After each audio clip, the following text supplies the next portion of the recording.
So as with the video I did on the Nakamichi Dragon, I'm going to be using Wikipedia to sort of set the stall out because all the details that I really wanted to talk about are in there, so why recreate the wheel? So, the Revox B215 is manufactured by Studer, and Studer, as many of you know, are renowned for their tape machines, especially the reel-to-reels. But, contrary to belief, at least my Revox B215 is not made in Switzerland. It's made in Germany. It has a sticker on the back that says, made in Germany. And that's no bad thing in my book. You know, I drive a BMW and all my kitchen appliances are Bosch or AEG. So, in my book, Germany makes good gear. In fact, my favourite synthesizer, the Access Virus TI, that's German as well. So being made in Germany instead of Switzerland is no bad thing in my book.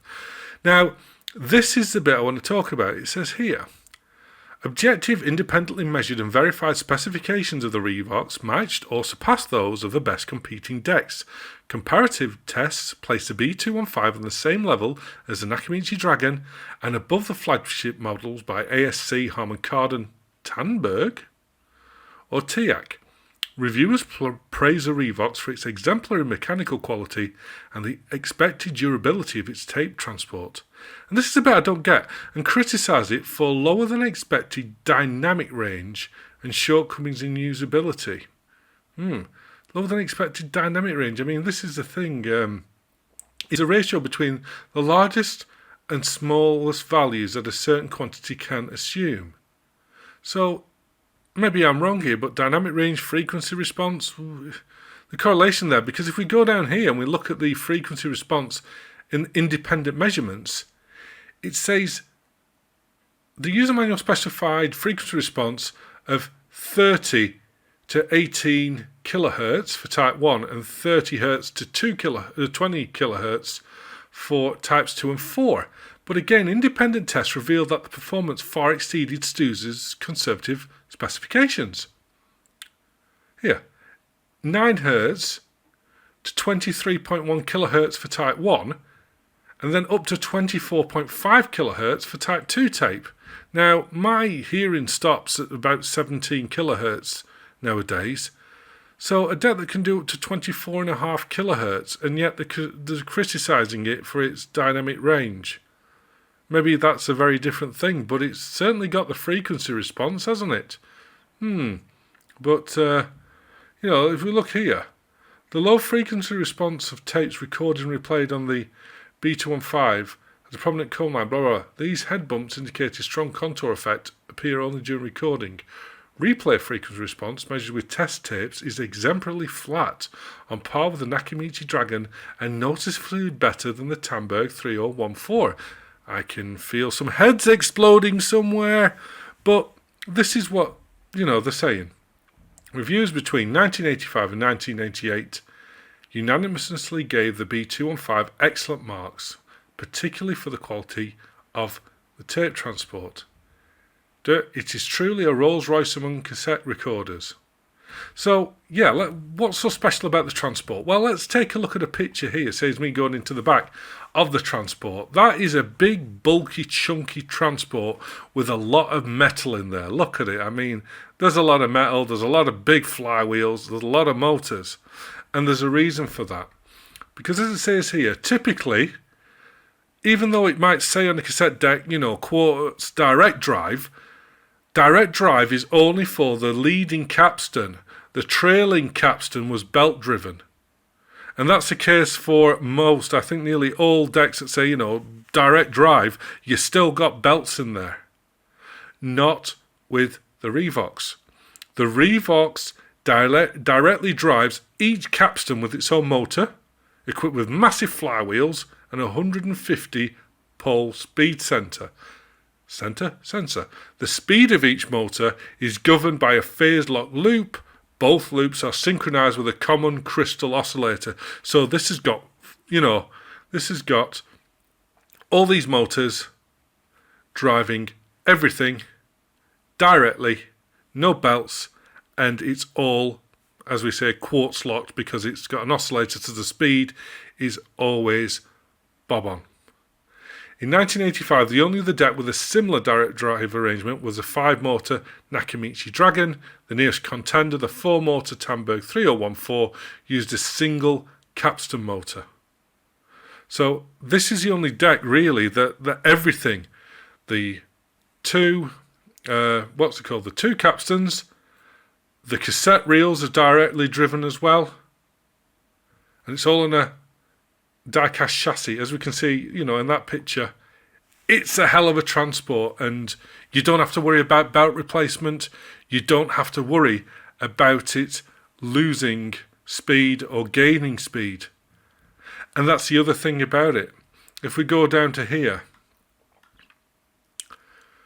the wow and flutter, even the absolute worst measured RMS value of 0.042% was considered remarkably low. The B215 either exceeded the competition or tied with the Dragon. Really low wow and flutter. So what we're saying here, we've got a deck that has a dynamic range up to 24.5 kilohertz, has a completely belt-free, multi-motor, quartz-locked mechanism with a wow and flutter of 0.042. These are superlative stats. And then there's also other things that we can add in here. I mean, the tape calibration. It's quite a slow tape calibration, but from my personal experience, two things happen when you try and calibrate a tape in this Revox. One, it either goes, nah, go away, and it doesn't do it. But when it does do it, and it's only really on type zeros that I've found that it doesn't do it, it does a coarse adjustment of bias at 17 kilohertz, then it does a level adjustment at 400 hertz, and then another fine adjustment of bias at 17 kilohertz, and then mid-range equalization at 4 kilohertz. I've found that it's very, very accurate when I switch between source and monitor. I can't usually tell a difference when it's done it properly. And on top of that, again, this was a deck that was designed for Dolby. It really was. But this deck has got 4 Hitachi Dolby chips in it, i.e. a double Dolby. So that means when you're monitoring and you're recording in Dolby, you're actually hearing how it would be after the Dolby has processed it, because there is 4 Dolby chips in there. So it's not like sharing one chip. And you put all this together, and you've got a deck that really has formidable specs, formidable engineering, and formidable longevity. So that's enough for me waffling. Let's go and have a look at my deck now, and I'll give you my thoughts on it.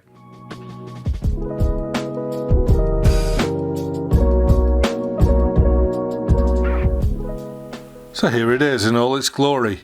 And that's one of the things that the Wikipedia article doesn't really capture for me, just how glorious this deck looks. Now, I think back in the mid-80s, this would have looked, it would sort of looked, futuristic, a bit cool. But now it looks really cool in my opinion. It looks like, retro futuristic, synthwave, the kind of things that we thought everything in the future would look like when it doesn't. Now it's just cheap, shiny plastic most of the time.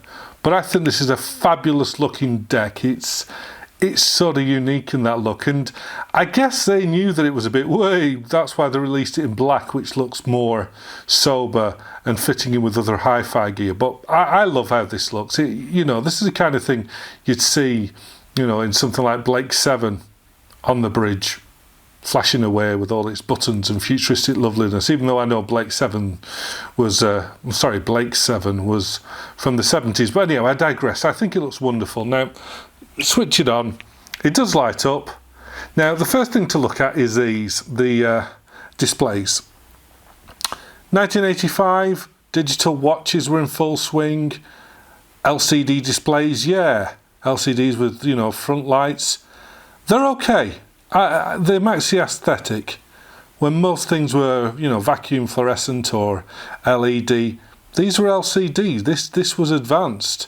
Even though in reality they're not amazing to look at and they're hard to see from a distance. You're sitting in your chair listening away, you can see vacuum fluorescent meters from a distance. These, you can't really see them, but that doesn't matter. So let's have a look at the buttons on this. So we've got an infrared sensor right here. Now, I don't know enough about infrared sensors to really tell you the full details, but from what I've read, they use their own proprietary protocol, so I can't buy a universal remote control and be able to use that with this deck, which is a shame. You've got to buy the original expensive remote control, but it's not a massive problem for me because the buttons do not have any printing on them. The printing is all above them.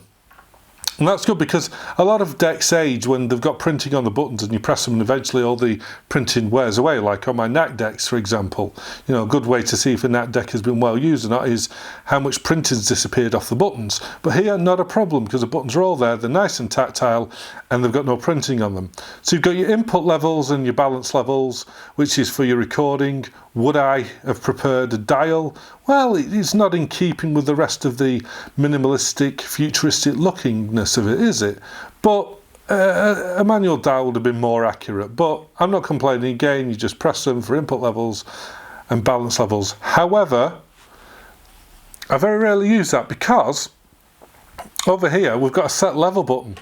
And what happens is after you've calibrated the tape, and I'll show you when we record a tape here, you go to the loudest part of your source, hold down this set level button, and it will take into account the tape that's been calibrated and it will set the level automatically for you. So that's really good and advanced. I like that.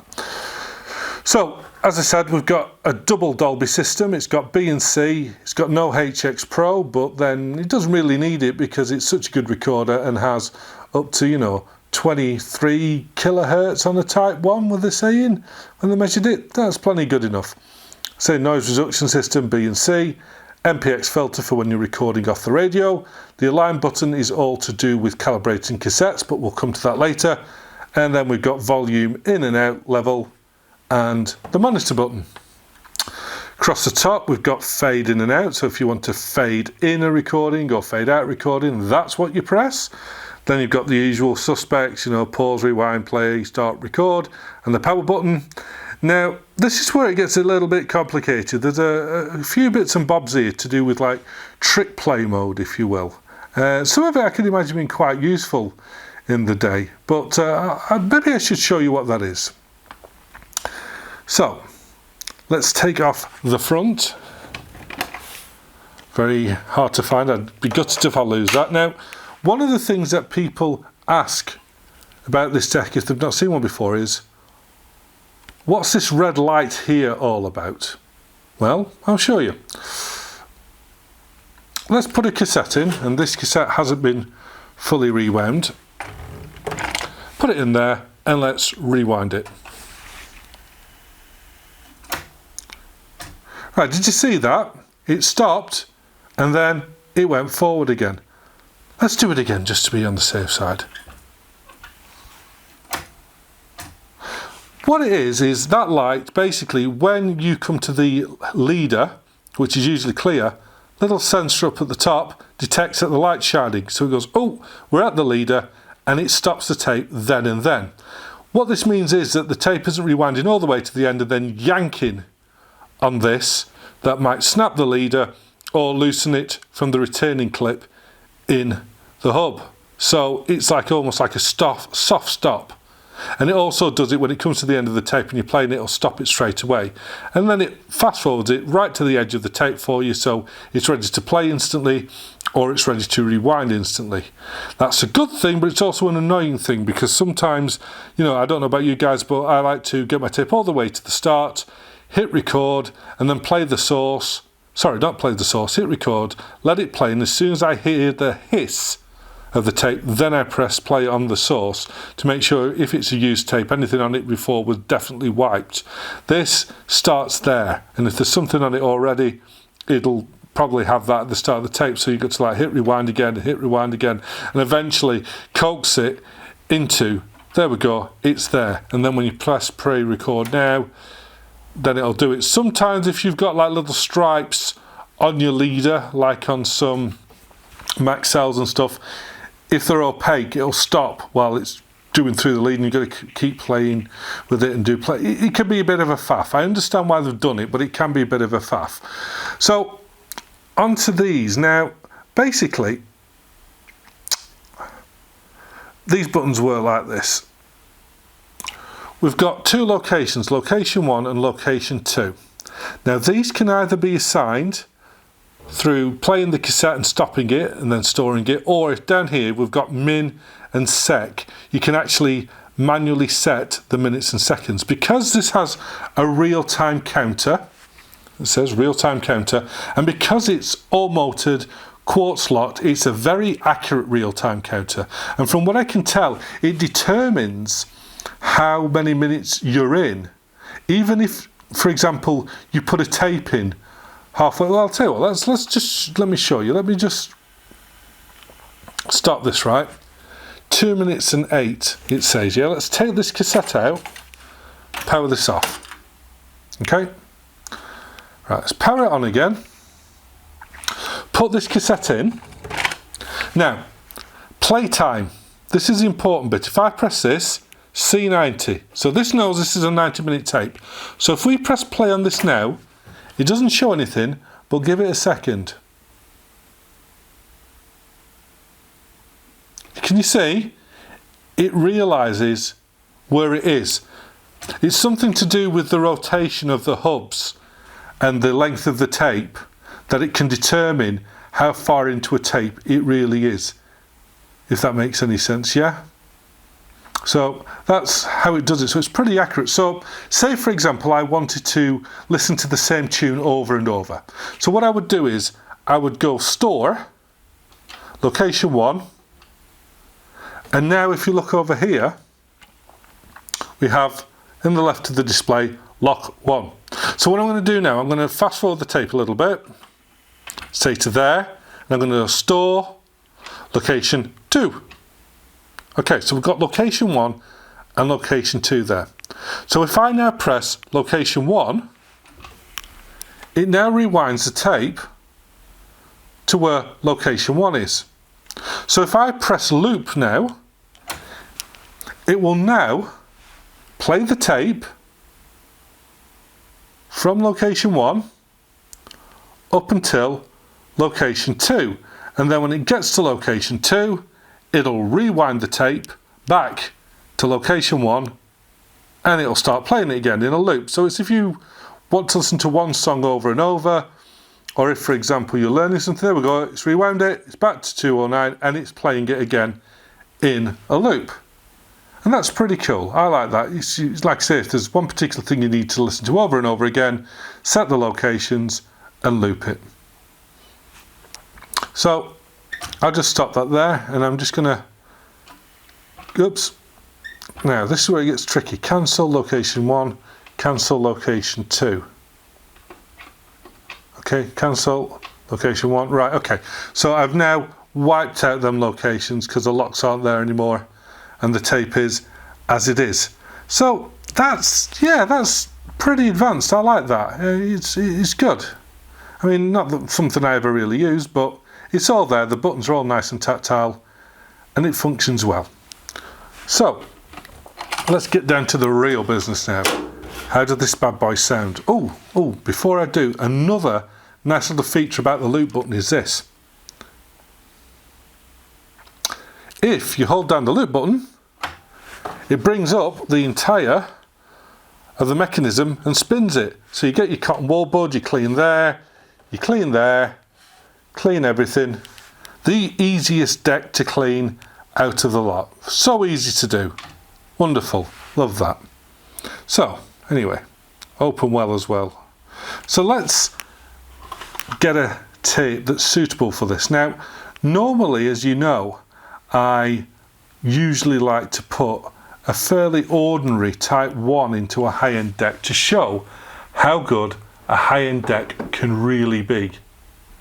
You know, anyone can make a good recording on a metal or a top-end Type 2, but they come into their own on Type 1s. However, I'm not going to use a Type 1 on the Revox because the Revox, to me, in my collection of decks, holds one crown, and it is the king of the pure chrome. No deck I've got calibrates easier or makes better recordings on a pure chrome than the Revox. Could it be because it's German, like BASF, and BASF, you know, mostly pure chrome until the end, so that it's calibrated internally for this, and that therefore it handles it better. And I mean, this is a cassette I got sent to, and I forgot who sent it because it's been a while ago. And it's an interesting cassette, this, the Chrome Standard 2, because you have the BASF Chrome Extra and the Chrome Super and the Chrome Maxima. But Chrome Standard, this I imagine, looking at the way the label was already applied, it's this shell. I love this shell. This shell is my favourite clear shell. It's textured, it's sturdy. This is a welded one though. I've got these which are screwed, but this shell came on a lot of BASF cassettes. I mean, at the time, BASF cassettes, you know, towards the end became Bitzers. I mean, what's the difference between the Chrome Standard 2 or the Record 2 or the Sound 2? They all came in the same sort of shells, different designs, different, all universally good, but there was no real standardization in the BASF lineup. So this one, never seen these before. I mean, Chrome Standard 2 you'd think is the cheapest one that would be pretty plentiful, and yet these are really hard to find, and the J cards really don't say anything much neither. I mean, you know, that's it, just that they were made in Ludwigshafen. Yeah, they don't really say anything about it, but all I know is that it's a nice smelly chrome, it's in my favourite clear shell, and the Revox, like I say, it's king of chrome. So you put it in there, tighten it up, let's forward this. Now, calibration process. So it's found this is a type 2.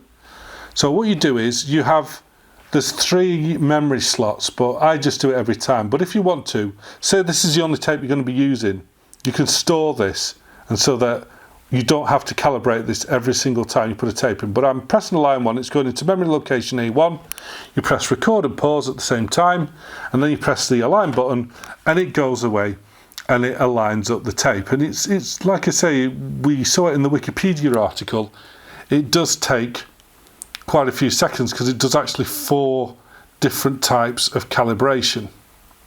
But I found this to be very, very accurate. When it works, it works. Okay, that's calibrated, that's all good. So let us now have a listen to a tune on this. Now this tune I've chosen is a quiet tune, it's not my usual electronic. Yeah, you're going to hear hiss, it is a cassette. I'm not using Dolby, I don't want to, but listen to how good this deck sounds, and look at how beautiful it is. So this tune is coming from the YouTube audio library. It's called Point Green Get Down. So let's have a listen to how good this sounds on a pure chrome in a Revox B215.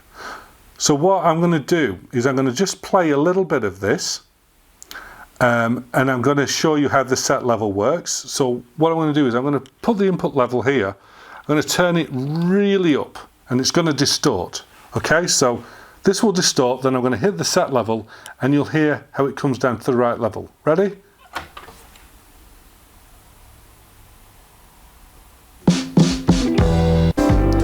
Okay, very, very high. Set level. And that's where it believes it should be for this. Okay. That's better, yeah. Good. Okay, so now we've got the level set. Now we're going to do a proper record. So like I say, this is Point Green Get Down.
the truth.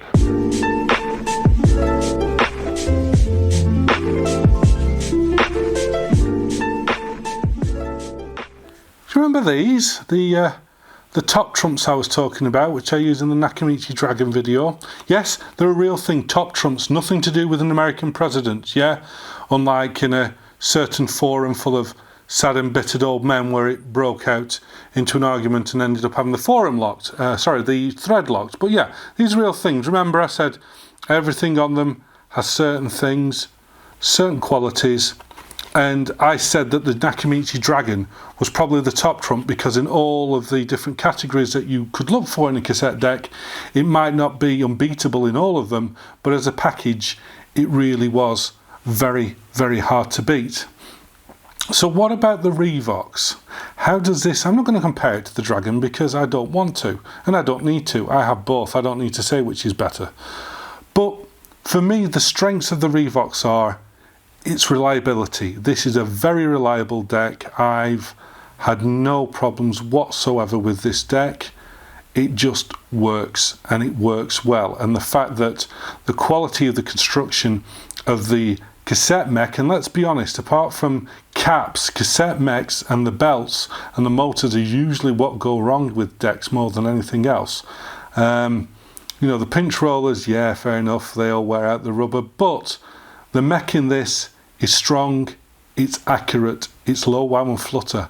I don't think there are very many better mechs. In fact, off the top of my head, I can't think of a better cassette mechanism than the one that comes right in here.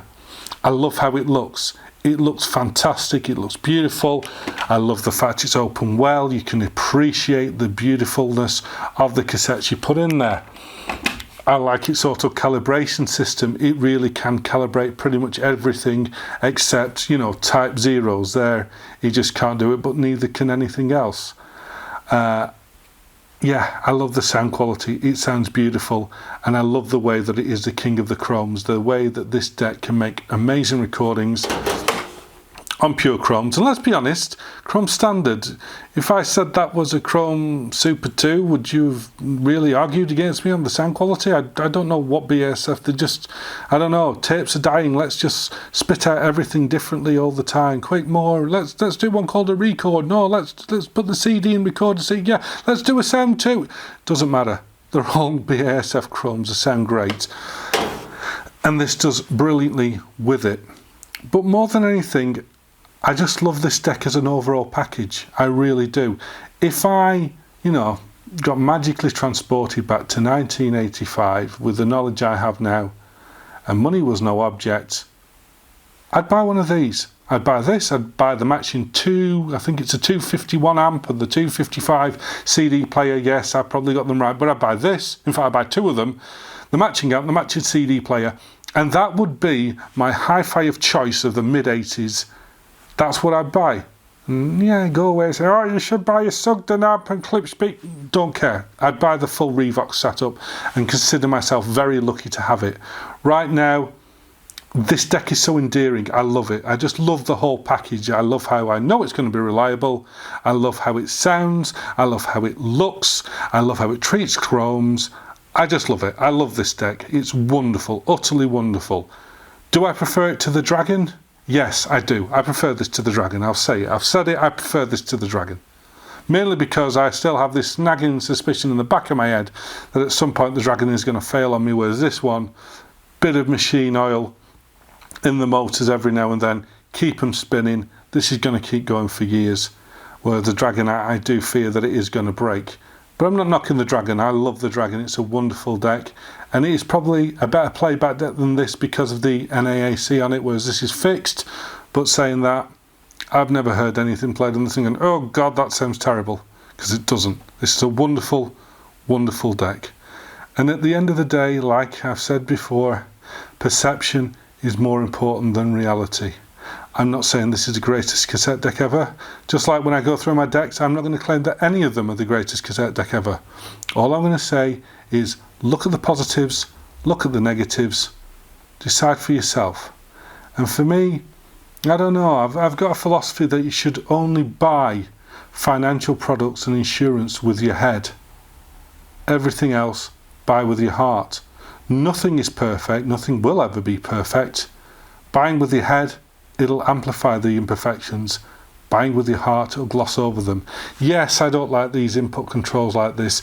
Yes, it would be nice every now and then to just have manual bias so that even if it does think it's calibrated properly, which on the whole it does, it really, really does, but maybe I just want to tweak it just a little bit, but I can't. Yes, this comes off and it could get lost somewhere. Those are little foibles though, because on the whole, that's like dismissing a beautiful woman because you don't like what shoes she's wearing. You know, nothing's perfect. This isn't a perfect deck, but it is a truly wonderful deck. One that I hope will be with me for a long time. And out of all the decks I've got, I believe that this is the one which is going to last the longest. Which is handy, because it's wonderful. So, thanks for watching. Please do like and subscribe. Until the next video, I'll catch you later. Happy taping. Bye bye.